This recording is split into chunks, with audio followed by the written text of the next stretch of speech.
So why didn't the nation respond to the Great Regression that started around 1980? Why didn't we take bold steps to make the economy continue to work for just about everyone? Because we figured out 3 ways to cope with flattening or declining incomes without reducing our relative standard of living. Remember, starting in the late 70s, the typical wage is flat. But a lot of people are buying. How did they do that? How does the middle class manage to keep on spending when wages are flat? The first coping mechanism, starting in the late 70s, is women go into paid work.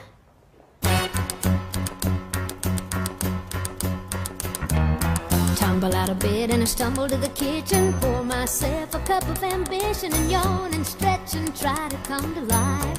Young mothers went into work in huge numbers. We haven't seen anything like it, a social revolution. Traffic starts jumping with folks like me on the job from 9 to 5. Working 9 to 5, what a way to make 9 to 5. Dolly Parton, 1980. Dolly Parton, you know, she is only 5 feet tall.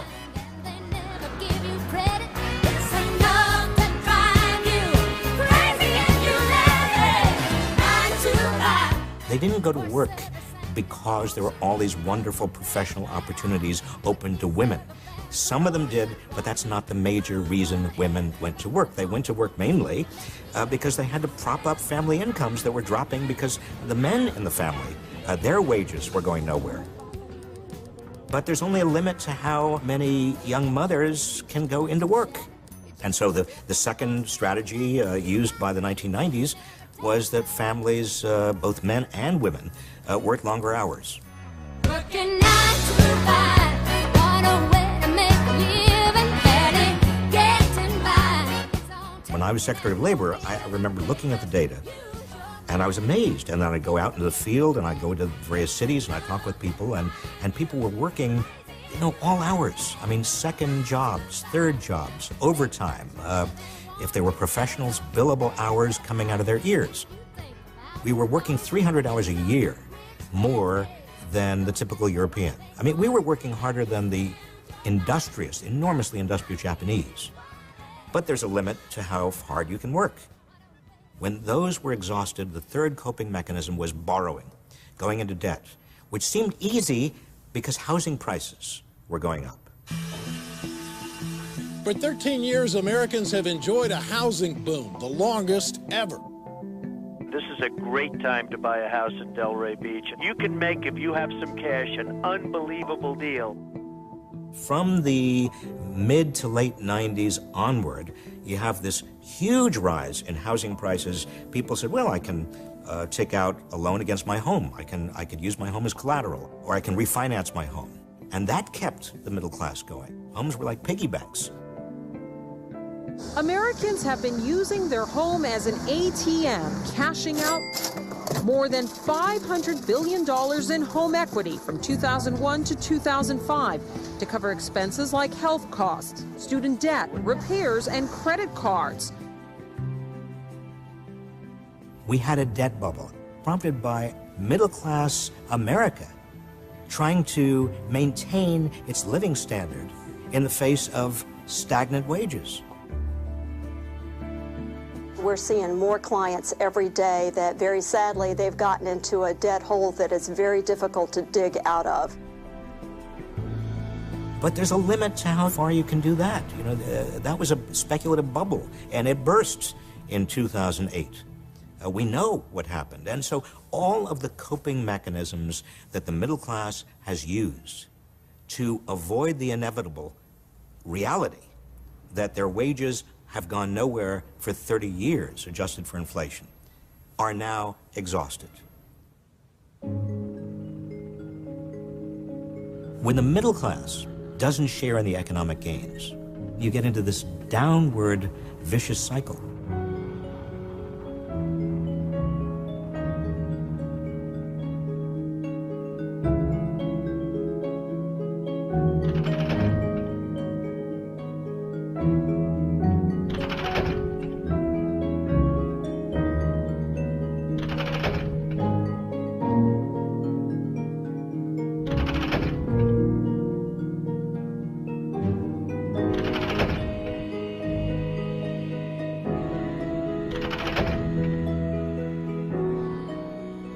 problem is, for the last 3 decades, nothing has fundamentally changed in terms of inequality. And it wasn't until the Clinton administration that there was an opportunity to reverse all of this. And that was what was so damn frustrating. The Senate, I believe, is on the verge of passing the jobs program. Things are going well. I mean, we had budget surpluses. We might have been able to take those surpluses and invest them in education and job training, change the structure, ultimately, of the economy. But there wasn't the political will to do that. Before I leave, I also want to say a special word of thanks to my longtime friend, Secretary Reich, who's carried on this fight for the minimum wage. This was an especially sweet day for him as well, and I thank him for his efforts. I should say something, just so it's not misunderstood. You know, Bill Clinton did preside over one of the best economies we've had in this country in living memory. The wages of most people went up. Poverty actually declined. But we didn't do enough. We didn't really alter the underlying trend. I became a true pain in the ass. I mean, looking back on it, I'm embarrassed. In meetings, I would sound off about, you know, inequality and are we looking at the distributional impacts of this policy or that policy? I mean, I became predictable. People would roll their eyes. I'm surprised Bill Clinton kept me around.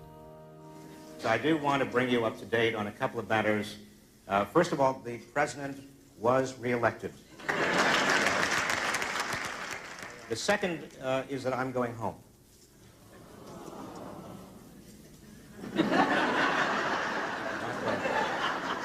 I am so glad you did not clap. In the end, I left. Partly I was frustrated. Partly I just hadn't seen anything of my family. I hadn't seen the boys. I said to Bill Clinton, I had to go home.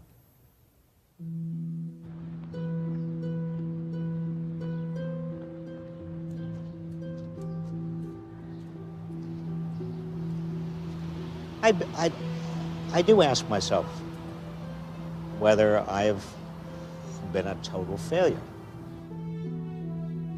I've been saying much of the same thing for 30 years.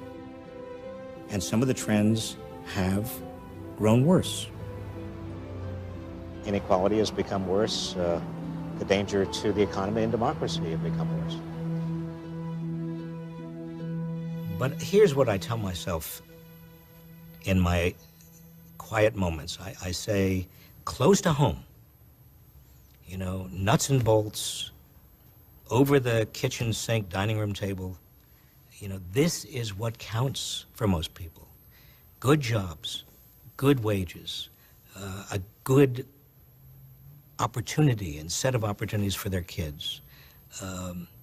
This is where people live. Detective Conan O'Brien and Detective former Secretary of Labor Robert Reich. I am a cockeyed optimist. I ask you, do I look like big government? I wouldn't have spent so much of my adult life banging my head against the wall if I didn't think that ultimately it would pay off in terms of social change. That's why I teach. Now, people who are worried about widening inequality are also worried about something else. It's not upward mobility, it's not even trust. They are worried about the undermining of democracy. When so many resources, so much money, so much wealth, so much income accumulates at the very top, that with money comes the capacity to control politics.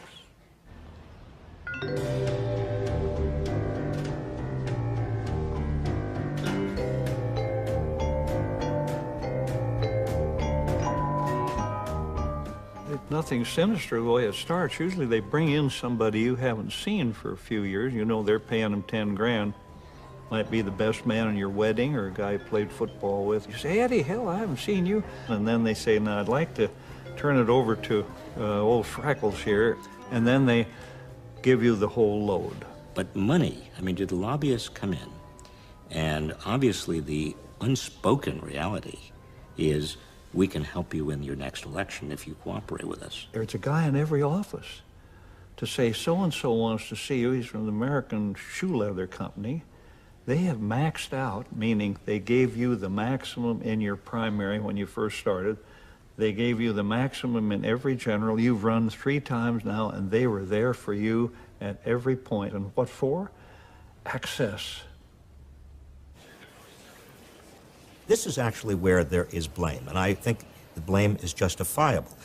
It's not that people are rich, it's that they abuse their wealth by lobbying for bailouts and subsidies and taxes that are going to entrench their wealth. That's the reason why the rules have changed so dramatically. Look at history. Inequality and top tax rates have had an inverse relationship. When inequality was lowest, top tax rates were higher. When inequality was highest, tax rates on the wealthy went down.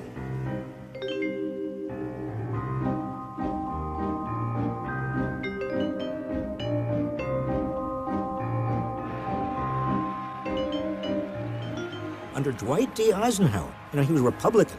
Nobody dared call him a socialist. The top marginal tax rate was 91%. I mean, even when you consider all deductions and all tax credits, they were still paying way over 50%. I, John Fitzgerald Kennedy, do solemnly swear that I will faithfully execute the office of President of the United States. So help me God. So help me God. Taxes on the top were never below 70% until Reagan dropped those taxes on the top.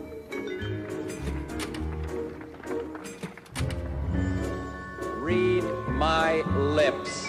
No new taxes. I, William Jefferson Clinton. I, George Walker Bush. Do solemnly swear. Do solemnly swear. I, Barack Hussein Obama, do solemnly swear.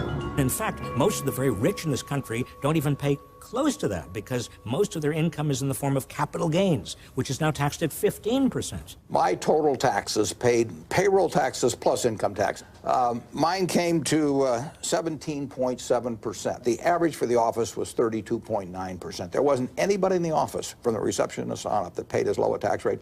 The taxation system has tilted toward the rich and away from the middle class in the last 10 years. It's dramatic, and I don't think it's appreciated. What's the effective rate I've been paying? Well, it's really closer to the 15% rate than anything. Mr. Romney's income taxes were finally posted, and he paid 13.9%. Nancy and I paid 33% or more, in the 30s, and I find that atrocious. I paid 11% last year on an 8-figure income. Wowzer. So less than Mitt Romney. When you give rich business people tax breaks all in the name of job creation, all that really happens is that the fat cats get fatter. And of course, that's what's happened over the last 30 years. That's the signature feature of the economy over the last 30 years. Look, nobody wants to pay taxes. But taxes are the price we pay to finance the kinds of things that we can't do individually, that we need to do together. There's kind of a negative trickle-down effect, and it starts in Washington. I mean, if the wealthy are not paying their fair share, and if the middle class are basically stagnant and are not paying much in taxes because they're not making much money, then you're going to have a budget crisis somewhere along the line. That means less revenue sharing with the states. That means the states have to pull in their belts. They cannot support public higher education. As state funding to institutions of higher education went down, tuitions went up to compensate. At Berkeley, where I teach, in the 1960s, tuition was free. In the 1970s, it was $700 a year, in today's dollars. But now, it costs $15,000 for in-state residents.